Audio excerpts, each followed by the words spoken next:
ça? Tu me reçois? Bon, alors des petits problèmes, des petits ajustements techniques. Désolé.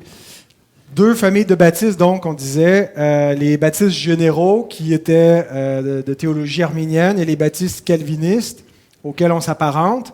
Et on a retracé un peu leur origine avec la mouvance des puritains à l'intérieur de l'Église anglicane et éventuellement une branche là, qui se détache des puritains, les séparatistes, et on arrive ensuite les séparatistes qui rejettent là, le modèle d'Église nationale pour embrasser un modèle congrégationaliste, et les baptistes étaient en continuité avec ce modèle là, de congrégation, mais avec un pas de plus pour dire si c'est l'Église est formée de vrais croyants seulement, on devrait baptiser des vrais croyants seulement et pas les enfants des croyants. On a vu aussi de ce qui a mené à la rédaction de leur première confession de foi. Il y avait des accusations à leur endroit qu'ils étaient des anabaptistes qui rappelaient les fanatiques du 16e siècle, entre autres à Münster, et puis on les accusait de se baptiser nus. Et c'était aussi dans la foulée de l'Assemblée de Westminster qui invitait les groupes dissidents et entre autres les anti-pédobaptistes à mettre de l'avant leurs arguments. Et donc les baptistes ont rédigé la première confession de foi de Londres en 1644, avec une deuxième édition en 1646. Mais nous adhérons à la deuxième confession de foi baptiste de Londres de 1689 et aujourd'hui on va voir le contexte qui a donné lieu à cette confession-là. Alors la réforme, quand est-ce qu'elle s'arrête, ça dépend là, qui raconte l'histoire et de quelle famille d'église. Bon, on dit qu'elle ne s'arrête jamais aussi d'une façon, c'est Semper Reformanda, on continue toujours, on est toujours en train de réformer l'Église, aujourd'hui encore, en 2019. Mais pour avoir des repères là, historiques, 1689, pour nous, c'est une date clé qui met un petit peu, c'est un peu le point culminant, le point d'aboutissement du développement de la réforme de la théologie. Après ça, en fait, au niveau de notre position doctrinale, il n'y a pas nécessairement de développement significatif après cette date-là. Donc, la première chose, reportons-nous, si vous vous rappelez, la fin du règne de Charles Ier, qui était roi d'Angleterre, le fils de Jacques Ier, où les choses se sont gâtées sous son règne. Il y a eu une guerre civile. Le lendemain de l'exécution de Charles Ier, il y a un jeune prédicateur de 33 ans qui s'illustre devant le Parlement, qui est invité à prêcher. Il s'appelle John Owen. John Owen, c'est date 1616 à 1683. Il est certainement un des théologiens anglais les plus capables là, de la nation anglaise. Si ce n'est pas le plus grand, c'est certainement un des plus grands théologiens que les Anglais ont produit. On l'appelle aussi le prince des puritains et c'était un défenseur de l'orthodoxie calviniste. Il a écrit beaucoup, on a ses écrits en plusieurs volumes et puis donc on en a quelques-uns en français aussi qui ont été traduits, qui ont été réédités là, des ouvrages modernes. Donc, on connaît peu de choses sur sa vie personnelle parce qu'il n'est pas un livre ouvert comme d'autres puritains pouvaient l'être. Un personnage plus réservé. Un homme aussi qui a souffert beaucoup. Sur 11 enfants, il y en a 10 qui sont morts dans la petite enfance.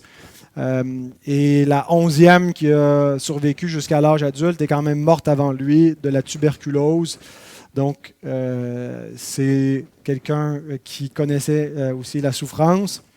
Il avait une grande amitié avec Oliver Cromwell, qui est devenu le lord protecteur d'Angleterre pendant la Révolution anglaise, après que le roi a été condamné, décapité.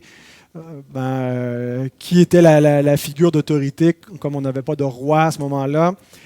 C'est Cromwell qui était le général de l'armée, et qui, lui, était de l'aile puritaine.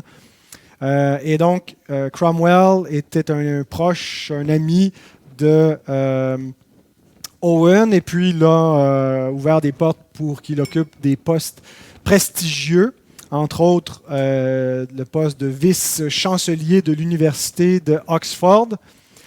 Et leur amitié va être un peu compromise lorsque le Parlement offre la royauté à Cromwell, et puis un bout de temps, Cromwell va être un peu tenté par la couronne, et on sollicite Owen pour mener une pétition pour s'opposer à cela, et donc Owen voyait un peu comme un compromis de Cromwell, de sa part, d'hésiter à prendre la couronne. Et donc, quand Cromwell, à ses funérailles, Owen va être absent. Je ne sais pas s'il n'a pas été invité. En tout cas, il y a eu un bris dans leur amitié à partir de ce moment-là. On va juste shifter un peu.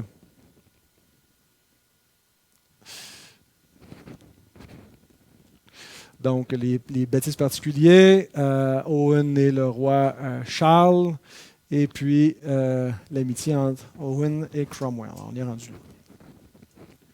Alors, il avait aussi une proximité avec certains ministres baptistes, comme la plupart des autres presbytériens, et parce qu'en fait, Owen était à l'origine, c'était un presbytérien. Un traité de, il me semble que c'est John Cotton, un puritain qui était dans Nouvelle-Angleterre, qui avait écrit un traité sur, ça s'appelait les clés du royaume des cieux, en anglais, The Keys of the Kingdom of Heaven, où il explique que le vrai gouvernement d'Église n'est pas un gouvernement national ou synodal, mais congrégationaliste. Et puis Owen est convaincu par le traité de Cotton, et il devient congrégationaliste. C'est ce qui va faire qu'il va être moins suspicieux à l'endroit des baptistes qui partagent l'ecclésiologie congrégationaliste, et va avoir quand même une certaine sympathie pour eux, une grande influence sur eux par son congrégationalisme. Donc, aussi, il admirait beaucoup le fameux pasteur prédicateur John Bunyan. Il allait l'écouter prêcher. Et les gens un peu de l'élite académique instruite, parce que Bunyan, c'est un peu plus un autodidacte qui n'est pas là, de l'establishment du clergé de l'époque.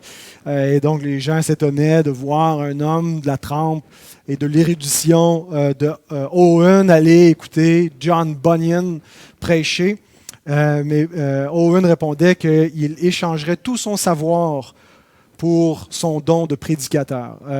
Bunyan était un peu le Spurgeon de son temps, lui donc qui a écrit le Voyage du pèlerin. Donc Owen va être un peu un défenseur de la liberté de religion, de conscience des non-conformistes. Les non-conformistes, lorsque la monarchie va être restituée, vont être persécutés. Owen est un non-conformiste, mais il semble échapper à la persécution. Il était même de son temps une espèce de légende vivante, comme si personne n'osait vraiment toucher à John Owen, un homme de cette érudition, comme si on savait intuitivement qu'il était orthodoxe. Et je dois avouer que quand on lit John Owen, par moments, on a vraiment l'impression de lire un auteur inspiré. Mais donc, pourtant, il est du côté des puritains, il est un non-conformiste, et le roi Charles II ne va pas lui faire la vie dure comme il fait à d'autres ministres non-conformistes. Il va même parfois lui donner de l'argent pour qu'il aille aider les ministres non-conformistes qui, eux, vivent dans la misère, dans la difficulté, parce qu'ils sont persécutés, parce qu'ils n'ont pas la même liberté. Et Owen plaide pour plus de tolérance, va remercier le roi lorsqu'il y aura un édit d'indulgence à l'endroit des non-conformistes. Il y a un autre point où Owen est une grande influence pour les baptistes, c'est la déclaration de sa voix. c'est la confession de foi des congrégationalistes, la confession ou la déclaration de sa foi. Alors, on l'appelle comme ça parce que pendant 2 semaines, les congrégationalistes se sont réunis dans le palais de Savoie en octobre 1658. Donc, Owen est certainement la figure la plus connue de ce rassemblement. Aussi, Thomas Goodwin, qui était présent. Et qu'est-ce qu'ils ont fait? Bien, ils ont révisé la confession de foi de Westminster, qui venait d'être publiée en 1647. Donc, le gros travail là, des théologiens presbytériens. Ce n'était pas que des presbytériens, il y avait des congrégationalistes, il y avait des anglicans, mais généralement, la confession est appropriée par les presbytériens parce qu'elle reflète un gouvernement d'église presbytérien. Et donc, pendant 2 semaines, ils ont révisé cette confession et ils y ont intégré la plateforme de Cambridge, qui était en fait une désaffirmation des articles de foi rédigés par les églises congrégationalistes de Nouvelle-Angleterre. C'est un peu, donc, c'était la confession de foi spécifiquement sur l'Église, sur la doctrine de l'Église par les congrégationalistes en Amérique. Et eux l'intègrent à la confession de Westminster avec, ils appelaient ça the Platform of Polity, un peu comment le gouvernement d'Église doit être dirigé de manière congrégationaliste. Et donc ça, c'est une influence directement vers notre confession, parce que là, on a la confession de foi de Westminster, qui est un peu la quintessence de la théologie réformée, mais avec une vision presbytérienne, qui est révisée par les congrégationalistes. Donc, on conserve la théologie réformée, mais on lui donne une ecclésiologie congrégationaliste, qui ensuite est révisée par les baptistes. Notre confession suit cette trajectoire-là. Westminster, Savoie, 1689, qui est donc la deuxième confession de foi de Londres, qui est la même, mais avec un gouvernement congrégationaliste et une compréhension baptiste des alliances et des sacrements, du baptême plus spécifiquement. Donc, 1662, il va y avoir la restauration de la monarchie, mais avant ça, donc, Oliver Cromwell meurt, lui, en septembre 1658. Sur son lit de mort, en fait, la veille de son décès, il désigne son fils Richard comme successeur. Et Richard va être officiellement proclamé le Lord protecteur d'Angleterre par le Parlement le 27 janvier 1659. Donc, quelques mois après la mort de son père, mais ça va être de très courte durée. Il y a beaucoup d'agitation. Cromwell, le fils, ne fait pas l'unanimité. L'armée des républicains se divise. Et donc, ce qui va faire que Richard, il n'a pas l'autorité, il n'a pas la stature morale de son père. Et il abdique le 25 mai de la même année. Donc, après quelques mois à peine. Et donc, le Parlement, à partir de là, va décider de restaurer la monarchie. Qu'est-ce qu'on fait à partir du moment où là, il n'y a plus de figure d'autorité en Angleterre? Ça nous prend un équivalent. Et puis, finalement, après des négociations de part et d'autre dans les différents partis, on opte pour rappeler le roi. En fait, c'est le fils de Charles Ier qui a été exécuté. Son fils s'était exilé sur le continent. Il vit à ce moment-là aux Pays-Bas. Et on négocie le retour donc du roi. Et là, sur cette scène, ce qu'on voit, c'est le retour de Charles II qui revient en Angleterre. Et on a cette négociation dans la déclaration de Breda. C'est un document qui a été signé à Breda, aux Pays-Bas, par le futur roi Charles II, qui s'engageait, s'il était couronné roi d'Angleterre, à pardonner les ennemis de son père, parce que bon, on ne voulait pas juste le remettre en place, puis qu'ensuite ils viennent zigouiller tous ceux qui avaient pris part au Parti républicain. Certains vont être exclus de cette entente parce qu'il va quand même y avoir quelques exécutions là, pour les principaux, dont Cromwell lui-même, sa dépouille va être déterrée, il va être décapité, sa tête va être affichée longtemps sur le pont de Londres, je pense jusqu'à assez récemment, là, au 20e siècle, qu'on a enlevé son crâne. La tolérance religieuse devra être accordée pour les puritains et les non-conformistes. Même si le Parlement est dirigé plutôt par l'aile anglicane, il y a assez d'influence des non-conformistes pour qu'ils mettent des provisions dans cette déclaration de Breda pour dire on on ne veut pas se faire imposer l'anglicanisme. Et donc Charles va être couronné le 23 avril 1661 à Westminster. Donc, la tolérance religieuse promise pour les non-conformistes est aussi de courte durée. En fait, ce qui vient faire virer le capot de l'aile anglicane, c'est qu'il y a un groupe terroriste qui se nomme la 5e monarchie, dirigé par un dénommé Thomas Venner, qui fait un attentat qui va durer environ 4 jours à Londres, 22 morts.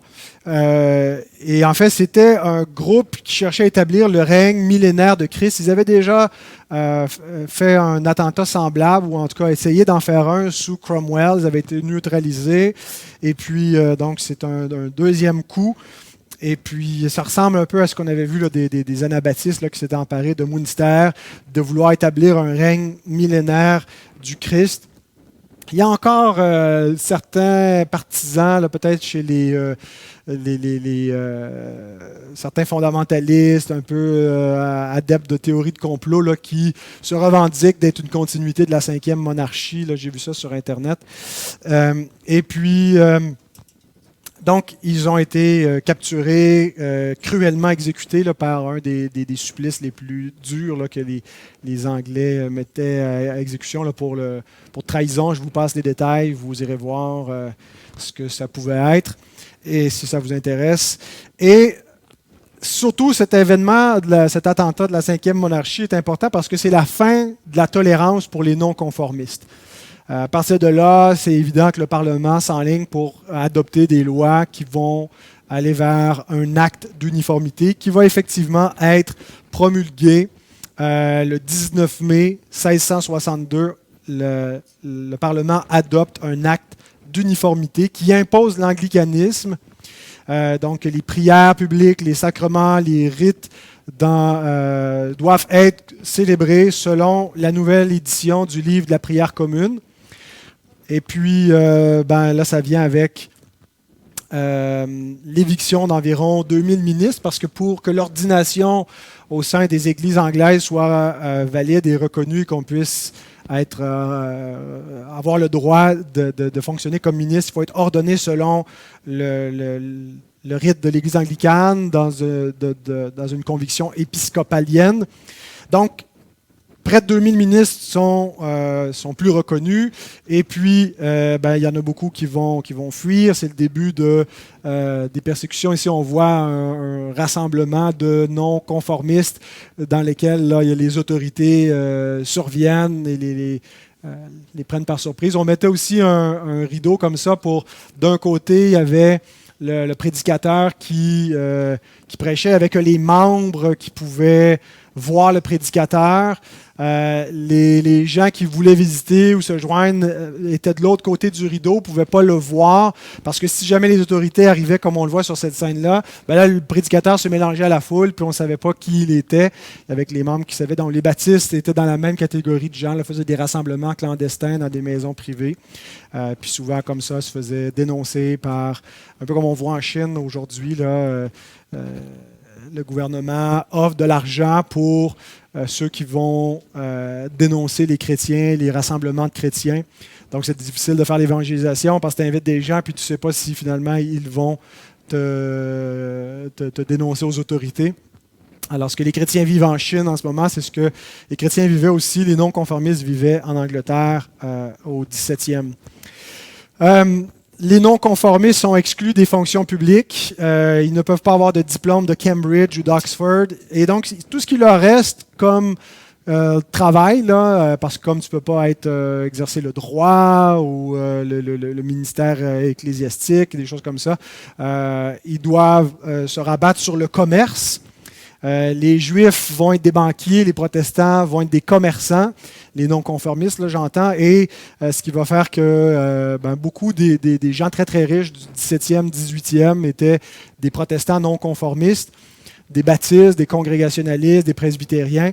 Et ça vient relativiser un petit peu la thèse d'un sociologue, Max Weber, qui disait que pourquoi est-ce qu'il y a un lien aussi étroit entre le calvinisme et le capitalisme, c'était parce que la doctrine de Calvin sur l'élection faisait en sorte que les gens, pour chercher leur assurance du salut, cherchaient dans une vie bénie et prospère des évidences qu'ils étaient des élus. Je pense plutôt que en tout cas dans le contexte anglais, le fait d'être marginalisé fait en sorte qu'il faut, pour survivre, trouver des moyens où on ne dépend pas du tout de l'État, on est complètement autonome, et puis ça a développé toute une économie capitaliste privée. Et ce n'est pas nécessairement en lien avec une théologie calviniste, c'est que ces tenants-là étaient ceux qui étaient marginalisés. Donc, c'était pas juste un acte d'uniformité lousse, c'était strict. On exigeait une pleine souscription pour tous ceux qui officiaient.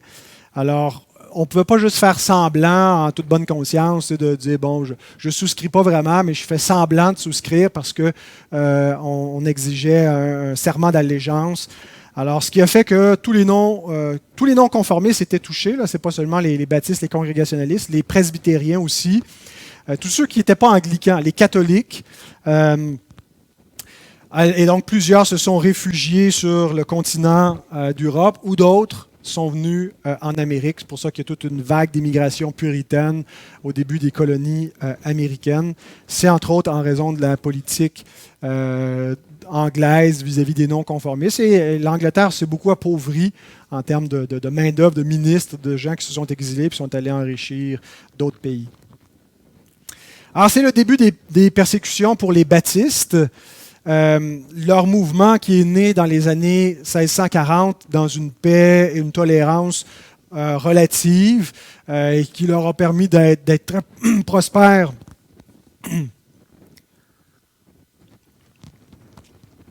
Ils ont beaucoup multiplié là, dans les premières années. Vous vous souvenez là, des chiffres que je vous avais donnés là, quand à peine 2 décennies, ils étaient passés de 7-8 églises à Londres à une centaine et plus dans les îles britanniques.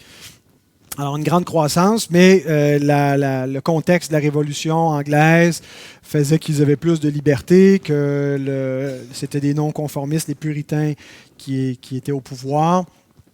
Et par la suite, la deuxième génération, elle, va passer par les persécutions. Ce qu'on voit ici, c'est Bunyan emprisonné, pouvait recevoir parfois de la visite.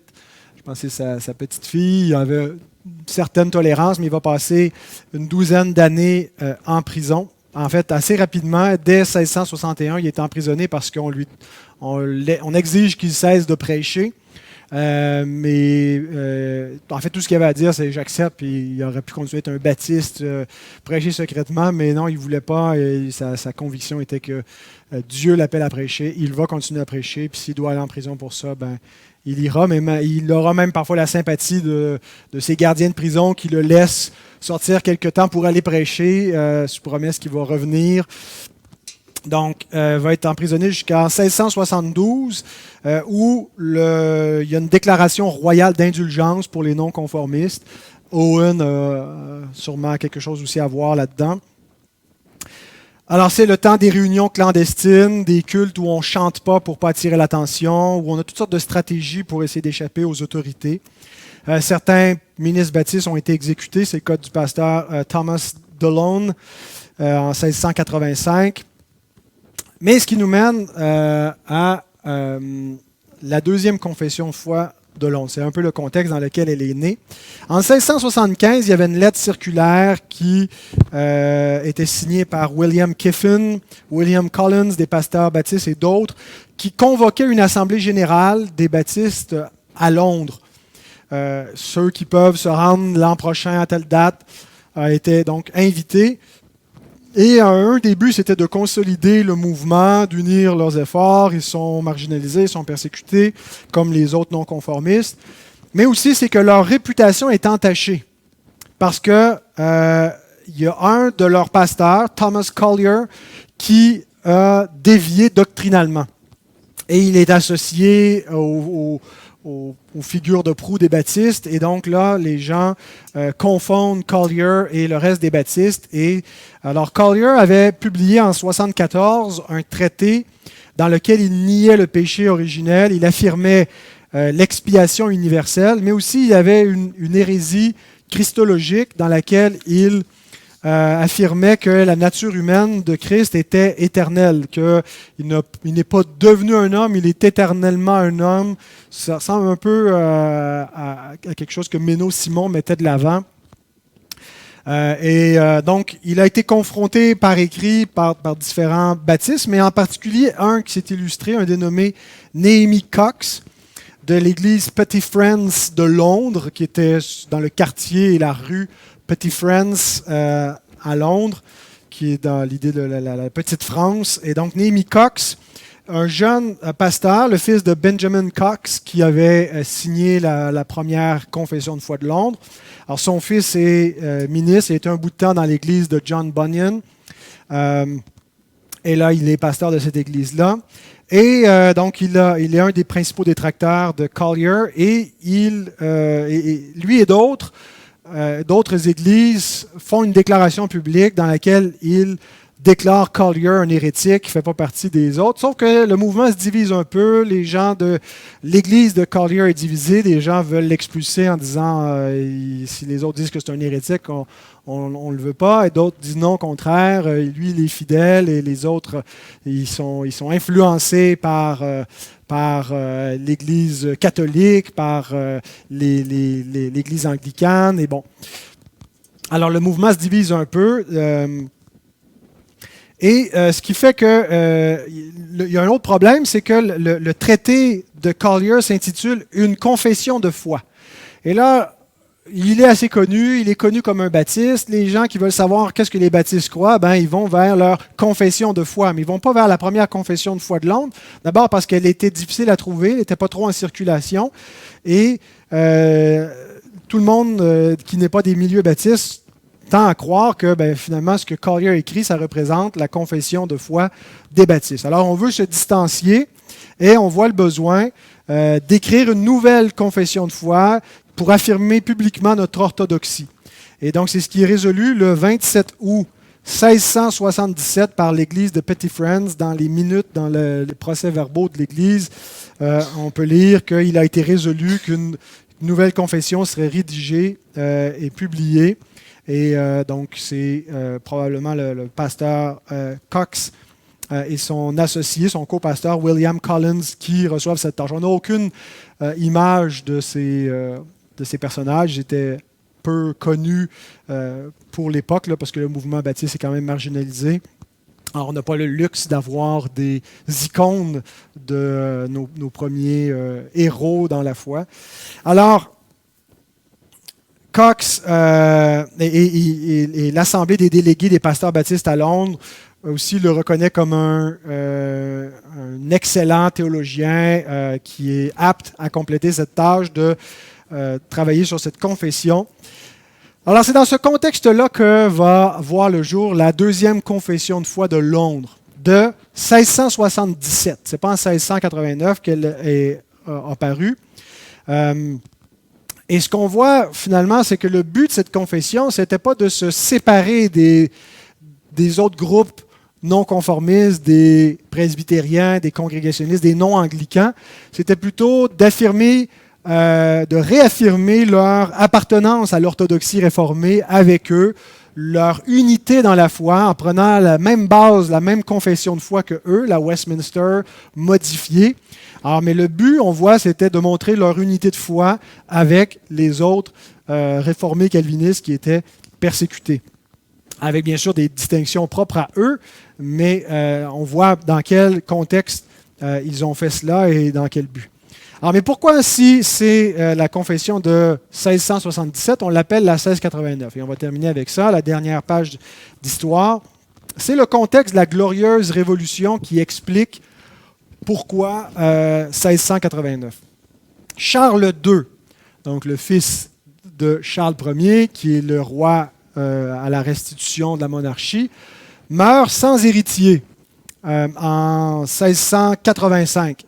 Alors, qu'est-ce qu'on fait? Ben, c'est son frère, Jacques, qui était un duc, qui va être couronné roi. Jacques II, qui devient roi. Jacques, officiellement, il était dans l'anglicanisme, mais il penche un petit peu vers le catholicisme et il a marié une catholique. Clairement, c'est évident qu'il veut faire de la place au catholicisme parce qu'il multiplie les actes de tolérance pour permettre au catholicisme de reprendre place en Angleterre. Alors, les parlementaires plutôt convaincus du protestantisme, qui craignent la réintroduction d'une influence d'un pouvoir étranger italien en Angleterre, voient ça d'un mauvais œil. Et Jacques II va être le dernier monarque catholique d'Angleterre. Lorsqu'il va être remplacé, il va y avoir par la suite un acte d'établissement qui va déterminer comment est-ce que les liens de succession à la monarchie et la religion a préséance sur le sang. Un descendant direct catholique, par exemple, celui qui est le premier dans l'acte de succession actuellement en Angleterre, le prince Philippe, s'il devenait catholique, ne pourrait pas devenir roi d'Angleterre à la mort d'Élisabeth. Il faut donc, et ça remonte à des traités du début du 18e siècle, et dans le contexte de la Glorieuse Révolution. Alors, Charles II est catholique, Jacques II est catholique. Lorsque son fils, il a un fils qui naît en 1688, les protestants craignent une dynastie catholique, un roi catholique, il a un fils, il va grandir catholique, et donc s'il est le premier dans l'ordre de la succession. Alors qu'est-ce qu'ils font? Ils demandent l'aide de Guillaume III d'Orange, qui est gouverneur des Pays-Bas, qui est marié avec la fille de Jacques II. Et donc, Guillaume III peut avoir des prétentions sur le trône anglais parce qu'il est lié au roi actuel par mariage avec sa fille. Et il est un protestant. Alors, on lui demande de venir et d'envahir l'Angleterre pour prendre le contrôle et renverser l'actuelle monarchie. Alors, Guillaume hésite un peu, mais comme il voit que les Français sont occupés à se battre avec les Allemands et que les Français, qui sont un royaume catholique, ne vont pas venir à la rescousse du roi Jacques II, décide de tenter le coup. Il débarque en Angleterre avec l'armée hollandaise, mais soutenu par des troupes anglaises protestantes sur le territoire des Anglais. Jacques s'enfuit en France. Alors, le Parlement interprète la fuite de Jacques comme une abdication. Il a officiellement renoncé au trône. Ce n'était pas le cas, mais c'est ce que le Parlement fait valoir, parce que tout ça doit être légal et adopté par des lois, par des actes officiels. Et donc, on interprète ça comme une abdication. Et en 1689, Guillaume III et Marie II deviennent rois et reines d'Angleterre. Ils sont conjointement couronnés. Ils sont tous les deux les monarques régnants. Parce qu'en fait, c'était Marie qui était la vraie héritière. Jacques va tenter vainement de revenir, mais il va être repoussé, puis va aller finir sa vie en France, chez son cousin Louis XIV, en étant soutenu par lui. En 1689, donc, c'est une année très importante pour le Parlement anglais, parce qu'il adopte la Déclaration des droits. Ce n'est pas la Déclaration des droits de l'homme, c'est la Déclaration des droits du roi. En fait, c'est pour limiter le pouvoir royal, où on se dirige de plus en plus vers une monarchie constitutionnelle. Le roi garde une fonction, et c'était plus prédominant que ça l'est aujourd'hui, mais de plus en plus, le Parlement prend du pouvoir et la couronne en perd. Mais on adopte aussi l'acte de tolérance. Et ça, c'est en 1689. L'acte de tolérance, c'est la liberté religieuse de certains non-conformistes. C'est-à-dire les non-conformistes qui n'étaient pas des anti-trinitaires, tous ceux qui rejettent la Trinité, ils ne sont pas couverts par l'acte de tolérance.